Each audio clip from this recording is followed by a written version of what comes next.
Doctor BR Ambedkar Konaseema జిల్లా Kothapeta revenue Kothapeta మండలం పలివెల గ్రామ శివారు పూజారిపాలెం వాసులు ఎప్పటి నుంచో ఎదుర్కొంటున్న మంచినీటి సమస్యకు శాశ్వత పరిష్కారం చూపుతూ ప్రభుత్వ విప్ మరియు శాసనసభ్యులు చిర్ల జగ్గిరెడ్డి నెక్కంటి సీ ఫుడ్స్ యాజమాన్యం సహకారంతో 7,50,000 రూపాయలతో నిర్మించిన ఆర్వో వాటర్ ప్లాంట్ ను ప్రభుత్వ విప్ మరియు శాసనసభ్యులు చిర్ల జగ్గిరెడ్డి బుధవారం ప్రారంభించారు.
ఆ పరీక్ష లేకపోతే శాస్త్రీయ రాజకీయ వైద్యులతో తప్ప మీకు అన్యాయం చేసే కార్యక్రమం సాహసందరని బిడ్డగా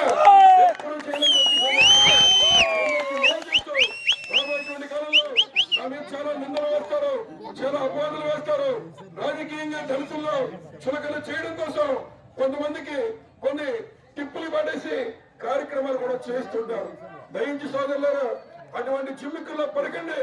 ఎక్కడ ఎటువంటి అనుమానం వచ్చినా, ఇబ్బంది వచ్చినా మీకు అడిగే చదువు ఉంది, నాతో పంచుకునే హక్కు ఉంది.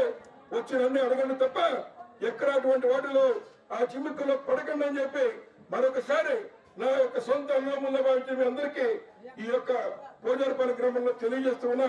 తప్పనిసరిగా రేపు ఏదైతే మరి ఎన్నికలు జరగబోతున్నాయో కురుక్షేత్రం జరగబోతుంది. మరి వాస్తవంగా ఏదైతే చంద్రబాబు నాయుడు గారికి జగన్ గారికి ఉన్న వ్యత్యాసం చెప్తాం. అదేమిటంటే ఆయన వస్తే గతంలో జన్మభూమి కమిటీ మెంబర్ లాగా మనం మళ్ళీ వెళ్ళి అడుక్కుంటే వాళ్ళు పడతే తీసుకునే పరిస్థితి. కానీ జగన్మోహన్ గారి పద్ధతి ఏదైతే ఈ భూమి మీద నువ్వు పుట్టావు, నీకు హక్కు ఉంది, అది డాక్టర్ బాబాసాహెబ్ అంబేద్కర్ నీకు హక్కు ఇచ్చాడు.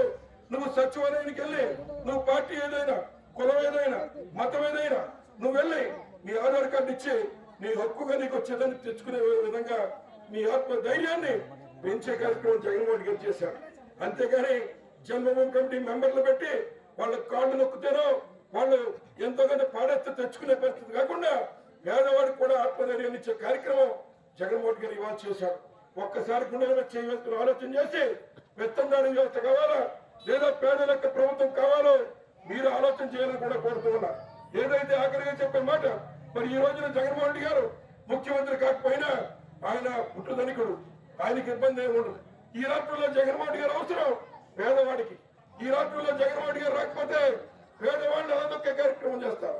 కాబట్టి ఇచ్చిన సంక్షేమ కార్యక్రమాలు కొనసాగాలన్నా, ప్రతి ఒక్కరు మన హక్కు ద్వారా తెచ్చుకోవాలన్నా, ప్రతి నిత్యం మనకు వచ్చే సంక్షేమ కార్యక్రమాలు అమలవ్వాలన్నా మాట తప్పని మడమ తిప్పని జగన్మోహన్ రెడ్డి గారికి అండగా ఉండాలని మరొకసారి మీ అందరికీ హృదయపూర్వకంగా తెలియజేస్తూ, మరి ఏదైతే మొన్న ఈ యొక్క వరదలు వచ్చినప్పుడు మీకు భోజనాలు పెట్టాలని అనుకున్నాను, కానీ వేళ ప్రభుత్వాలు ఆల్రెడీ ఇచ్చారు, నేను ఇవ్వలేకపోయాను.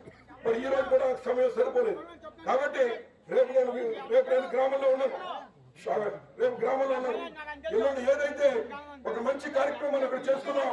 కాబట్టి ఎల్లుండి సాయంత్రం ఇదే ప్రాంగణంలో మళ్ళీ మీ అందరికీ మరి వచ్చి ఒక కుటుంబం మాదిరిగా వచ్చి భోజనాలు చేసి వెళ్ళాలని చెప్పి సందర్భంగా